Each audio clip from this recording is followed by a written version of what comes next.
MULATSCHAG! The Great War. How does it feel, you know, bringing the whole thing on stage? I mean, it's every time new record, it's a new experience. Yes, I mean, we're a bit crazy, but sometimes, you know, you have to go where your stupid mind and your darkest corners of your imagination takes you. And yeah, we basically took away almost everything we had from the old stage set. As opposed to in the past, we've usually been adding elements. Now we just took it all away, except the tank, of course. We have to have a tank. But everything else has been redone, so yeah. I like both things, because being one of the later bands or one of the headliners on a festival is really cool, because it's sort of, you can bring production, you can do such a cool show. On the other hand, playing, let's say, middle of the afternoon is fucking amazing as well, because if you were playing at that time, it usually means you're not very well known in that territory. So to see then, usually most places we go now, we have a few fans wherever we go, but to see them, you know, that bunch of fans and how it spreads, you know, a lot of people discovering us, and you know, in the beginning they're sitting down, and at the end of the show they're jumping, and I love that as well. You know, it's like a challenge to us, and you know, okay, let's see how many of these people we can get their butts moving, you know. And our own festival then is a whole different thing, because I mean, we are by no means the only band of that festival, but it's got SABATON fans from over 40 countries coming to it. So we can be a little bit more wild there. Chances are, well, on our festival, it's a very, very small chance that nobody's never seen SABATON before. They've probably seen several shows, so it's actually appreciated if we kill some crowd favorites and play some different sets. So we usually are a bit more wild and creative on the set list there. Oh, Apocalyptica is gonna play this year? Yes. What a great idea to have them put out your first single before you even release it on your own.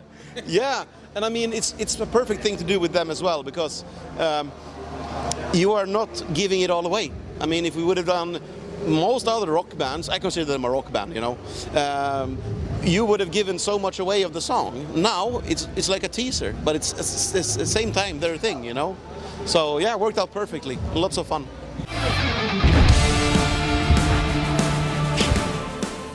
I don't have any special techniques at all, because I got so many tips over the years from people, and everybody has their own method, and the more of those traditions, it's easy you get addicted to them, you know.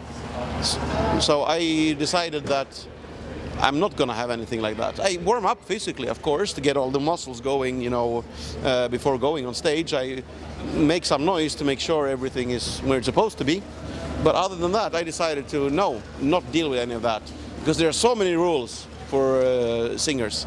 So I thought, well, I could go around and be a prima donna for the rest of my professional career, and no coffee at this time, no beer now, nothing carbonated, or I can just fucking learn to live with it and roll with it, you know, and get used to it. And yeah, I mean, obviously slamming a beer in front of the crowd, shouting "Nocha in beer," and then doing Prima Victoria directly after and jumping, that's not a good idea, but it's fun. One other thing, what would you say would be your favorite war movies? Would it be like Platoon or Apocalypse Now? Platoon is a really good one, but I think, you know, there are so many that are almost there, but my favorite of all isn't even a movie, it's a TV series, Band of Brothers. I would say, yeah, absolutely. Perfect marriage between, you know, the real events and proper good production value. So yeah, Band of Brothers for sure.